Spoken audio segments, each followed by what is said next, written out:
Greetings. My name is Dr. Waddell Brooks, Sr., your host, and this is Community Focus. Ladies and gentlemen, we're talking with an exemplary person this morning, Stephen Claiborne. He's a president of National Capital Funding and Associates, and he's also Claiborne Investment and Development and Associates. Good morning, Mr. Claiborne. Good morning, Mr. Waddell Brooks, Dr. Waddell Brooks.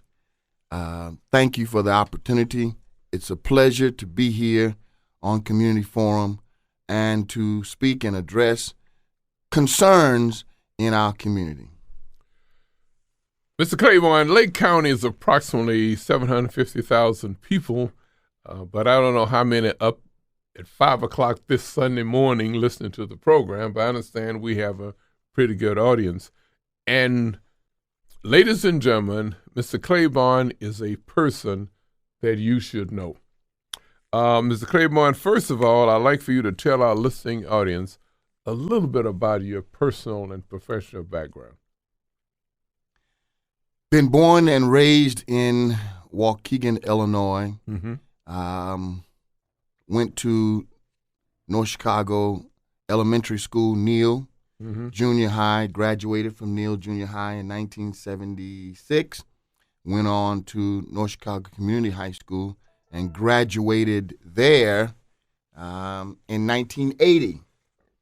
I went from there to college, the Loan Consultants, private financial institution, to learn the business of being a residential and commercial loan officer. And not just an officer, but one who could operate his own loan company.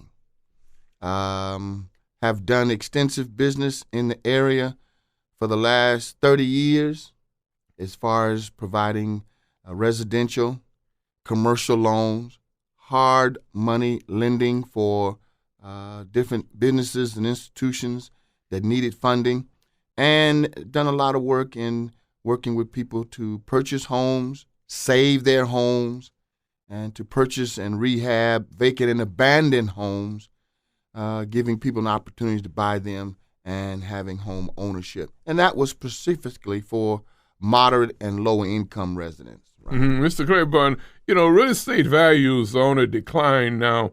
Tell us about the effects of the decline of real estate in the area. In the area, you got to go back and look at the whole scheme of everything.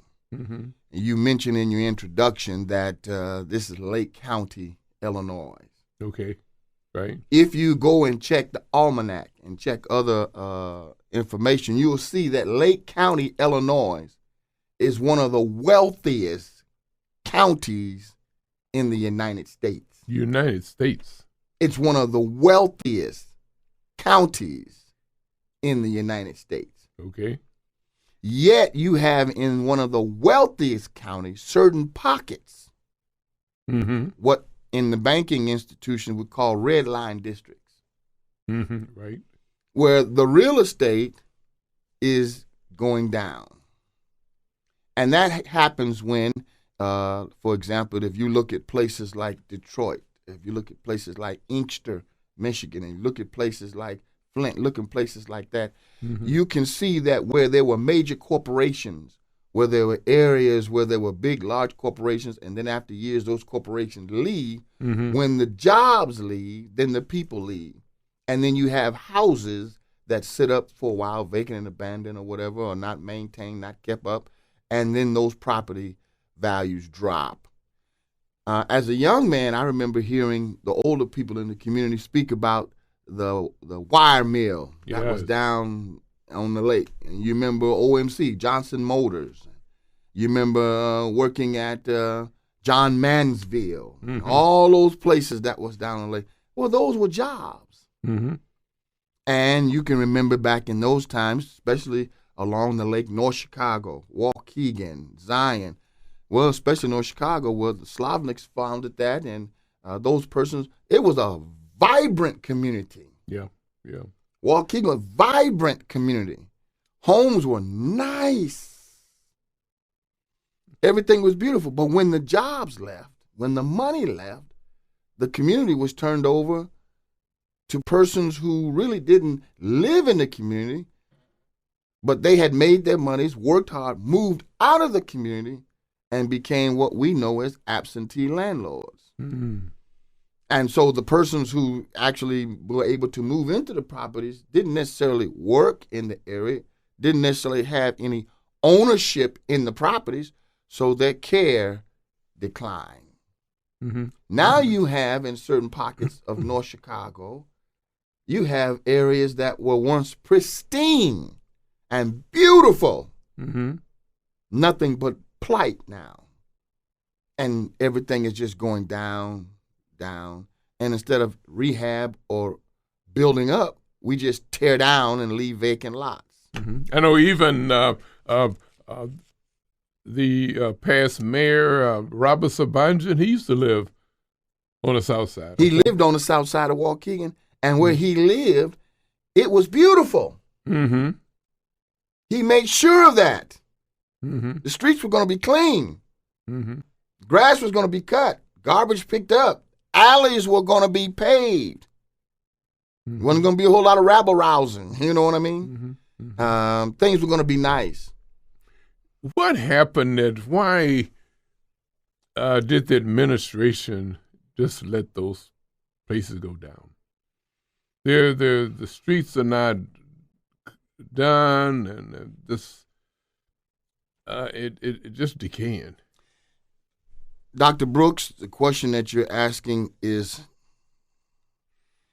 a very important question, and it's a question that right now needs to be answered. Mm-hmm.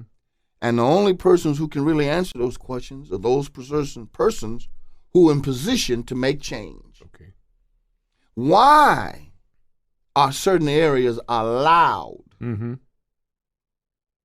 to go down when it's still a part of the whole city? Why are those areas allowed to go down? I have often asked the question, in doing business, one of the things I did a couple of years ago, I had a couple of private investors behind me. I would go into certain areas of Waukegan on the south side, Mm-hmm. and I would see houses that have sat vacant and abandoned for years. And with my private investors, we would go in and buy that house. Mm-hmm. And totally gut that house and rehab that house. Not taking shortcuts. Mm-hmm. No. Working with the code departments and everything and making sure that everything was done right and up to code. Okay.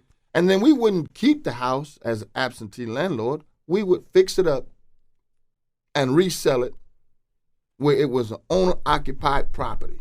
Mm-hmm. And that property that sat there that was not on the tax rolls was now back in the hands of an owner Mm-hmm. who had put that property, we had put that property back on the tax roll. But one of the things I saw over and over and over, and one question I would always ask, how do we have departments in our city that people are paid good money Oh, yes. to work in these positions, and yet you can go where the grass is knee high, and there are pop bottles and there's garbage and debris, and yet they say we don't have any work for young people during the summer that they can have summer jobs, high school and college students. How come you can't put together 5 trucks or 3 trucks and put together lawnmowers and make sure that in every block, everywhere, if the grass needs to be cut, cut it. Mm-hmm. If the paper needs to be picked up, pick it up. Mm-hmm. If the garbage needs to be straighten it up. Whatever needs to be done, why is it that this city, Waukegan, North Chicago, Zion, why is it that there shouldn't be any areas, nowhere, where there's grass that's not cut, Mm-hmm. paper not picked up? And if you are in a position where you feel you don't do it, then create summer jobs where young people who are in high school, and I said college young people who need to work can work and work in these areas, and then we can have a clean, pristine city. When you don't do that, then those certain areas become undesirable areas. Those properties languish, broken windows, And this is another thing we noticed, that in certain areas where you really didn't want the property values to drop, if it was a foreclosure or a vacant and abandoned property, or somebody had lost a job or just left the house, they don't board those houses up. They just put a little screen on the windows and they kind of lie. But in the areas that are undesirable, it's all right to board those houses up, because then what happens, that house is targeted as a vacant and abandoned, but then the neighbors' houses on either side and across the street, the property values go down. Why are there streets where you see from one winter to the next, it's buckled up? Potholes, no gutters. I mean, not gutters, curbs. Why are certain areas, the alleys, and in certain areas, the alleys are nice? If it's all within the city, if it's all within the city of North Chicago, all within the city of Waukegan, all in the city of Zion, then the whole city should look good. And if it's an area where it's not good, the city has the authority. They have the law on their side. They can say, if you don't fix this house up, if you don't give it to a private investor, if you don't do something with it, we're going to demolish it. We're going to tear it down. But it's not going to be allowed where this is going to sit and just rot. Well, we can fast forward this because we only have 28 minutes, and we could talk about racism. Now, I was the head of the Equal Employment Opportunity Office, Navy Public Works Center, Great Lakes, about 9 years, and we called it culture diversity. Well, culture diversity, we're dressing it up. It is really based on skin color. You know, there's some people believe that the white skin makes us superior. But we find that the areas that are not kept up are usually in dark skin, not only dark skin, black skin, but also brown too, you know. And people are leaving the area going out west, and like you say, they still become landlords. In the people within the eastern part of the county are still tenants. Well, and it seems like it's institutionalized too.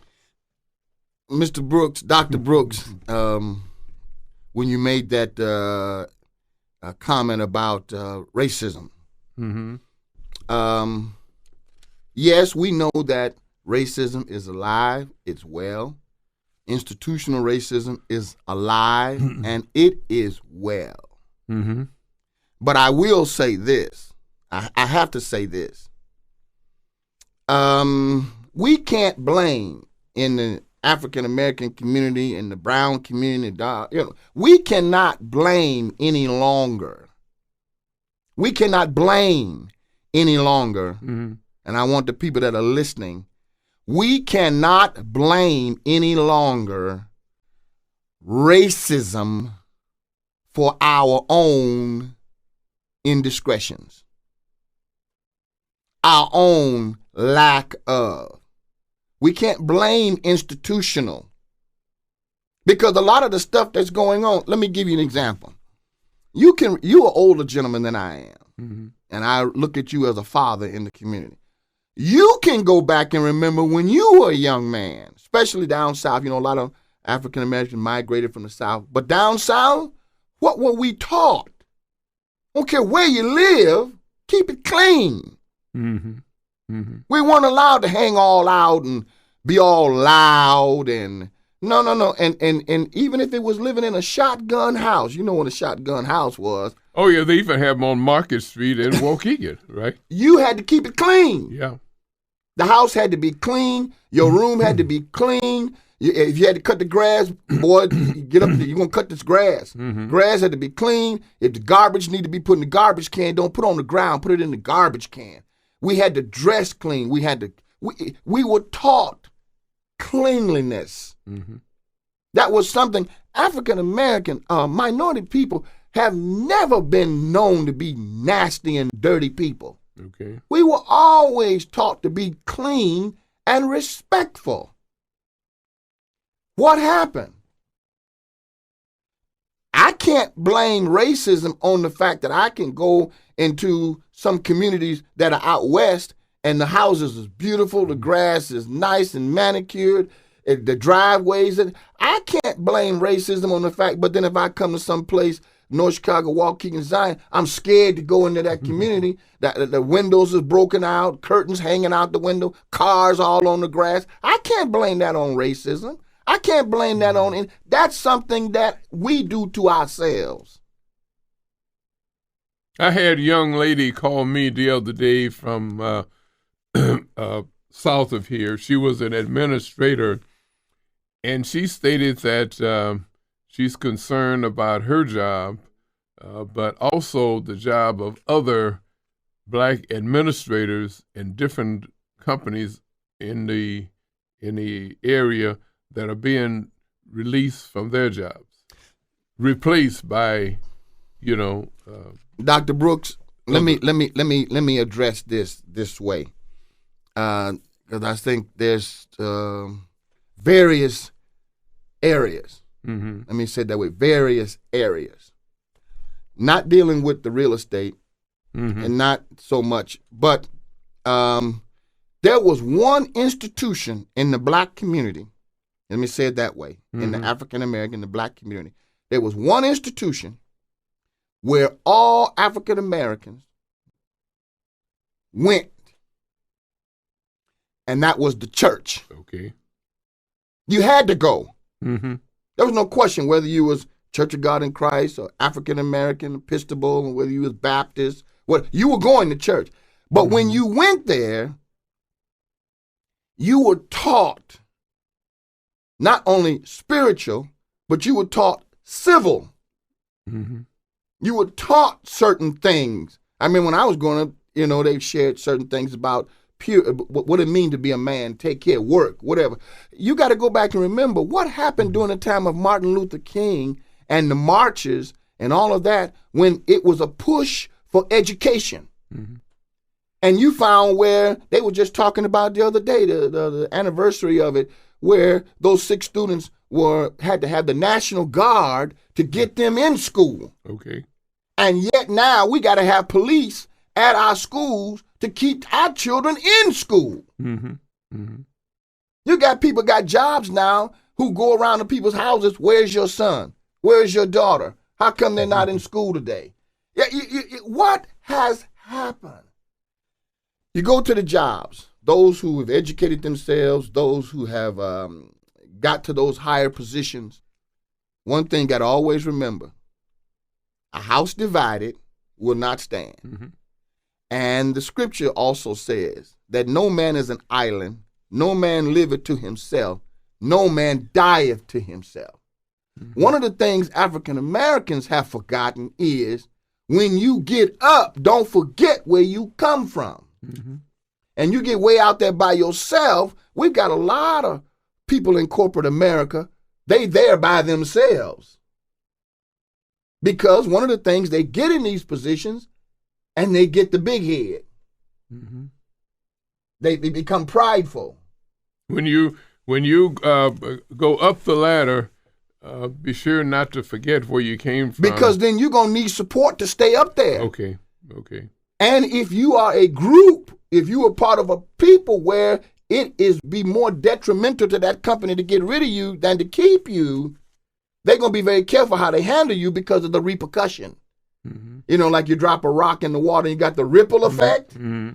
But in every aspect of African American, we are discounted. The politicians don't even pay attention to us no more. Oh, it don't matter, because if anything happened in the African American community, you ain't gonna find 5 or 6 people gonna show up. Let something happen in the Hispanic community, mm-hmm. it's gonna be thousands that's gonna show up. Mm-hmm. So where are we ever counted? Where are we ever appreciated? Where is, if we do anything toward this individual, if somebody was to say, we're going to mistreat Dr. Waddell Brooks, where is the fear of those persons who would mistreat you, that the repercussions in the African American community by putting our hands on Dr. Brooks is too great of a price to pay? We're not going to do that. And yet, we have more people in corporate positions. We have more politicians now that are African American. We got mayors. We got aldermen. Mm-hmm. We got state representatives. We got all these people. Mm-hmm. And yet, we have no more in the African American community than we have. We have no more jobs. We have no more money. Give you an example. If you and this is not to say anything negative against anybody, but if you look at the Hispanic community, they can come to Waukegan, North Chicago, Zion, and they might not even be able to speak English too well. They might not know all of the customs and traditions in the banking and whatever, but they are buying homes. They're buying cars. They own all of the real estate, residential and commercial. You can go down Washington. You can go down Belvedere. You can go down Lewis Avenue. You can go Jackson, anywhere. And who owns the real estate? And on the jobs, main jobs, you have to be bilingual in order to get the job. Well, when the company said you got to have that, where was?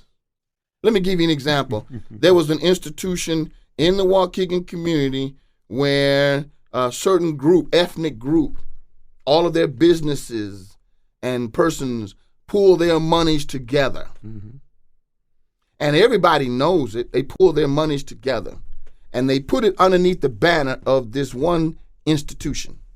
This institution goes and puts the money in the bank so that when a Hispanic, a Mexican, or Puerto Rican person wants to buy a home, they have the co-signment of the organization.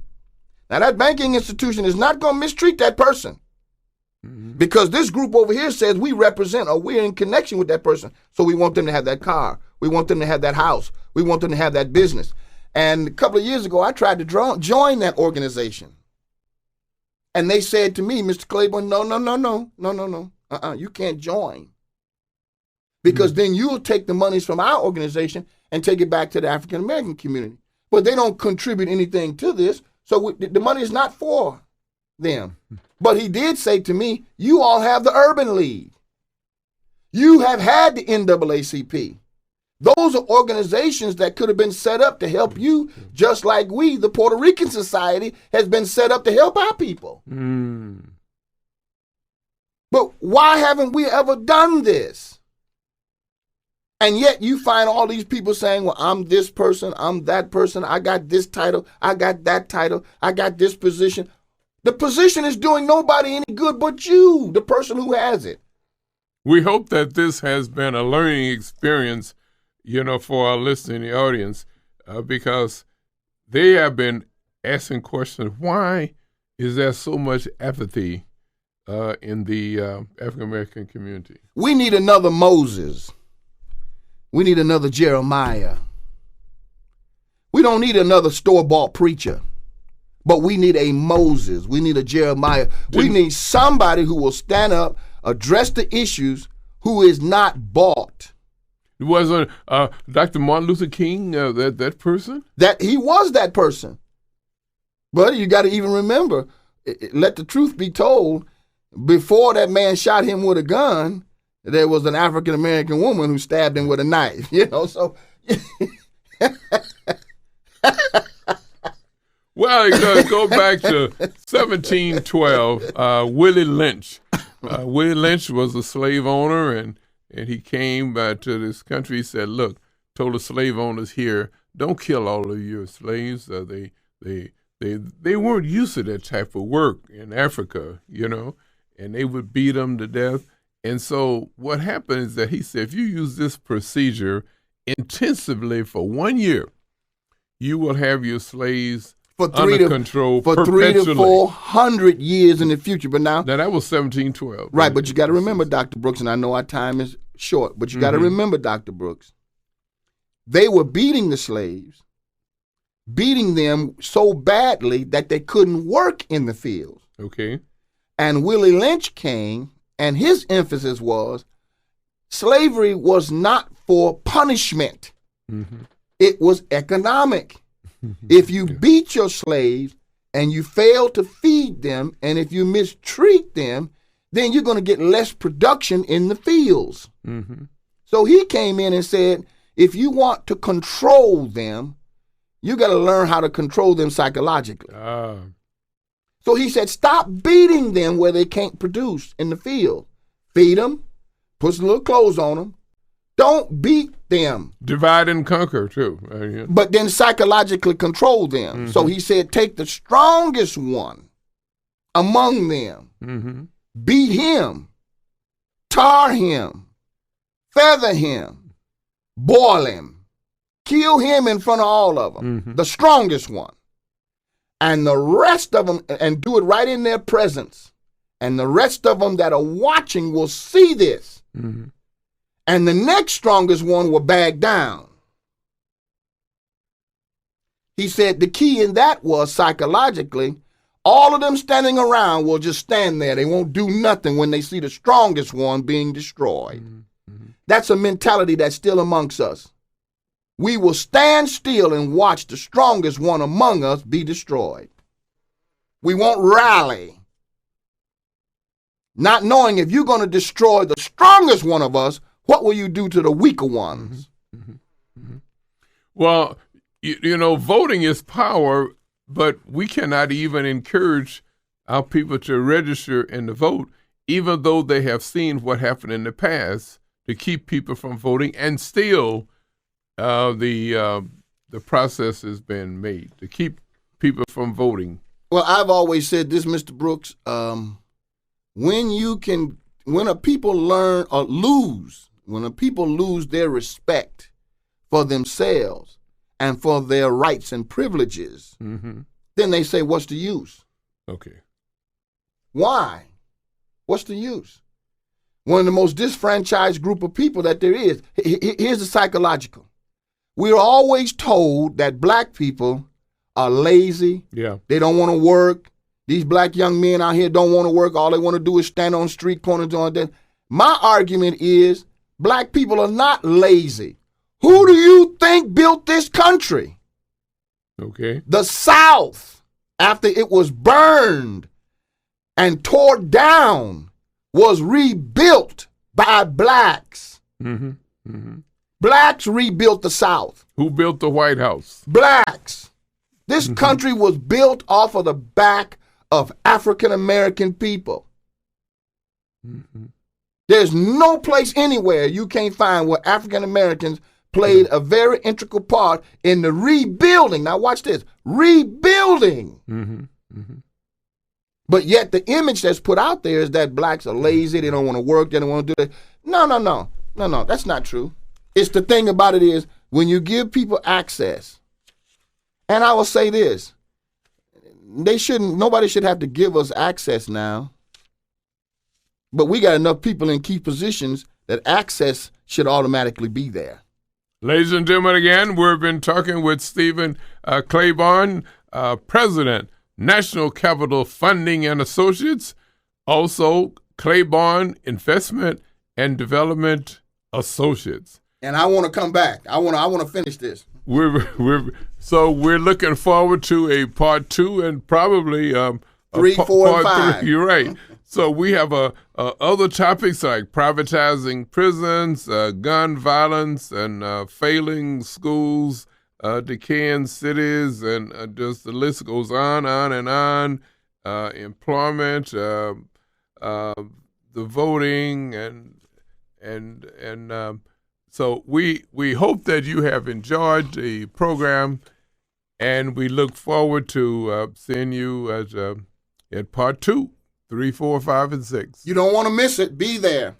Ladies and gentlemen, this has been Community Focus. My name is Dr. Waddell Brooks Sr., your host.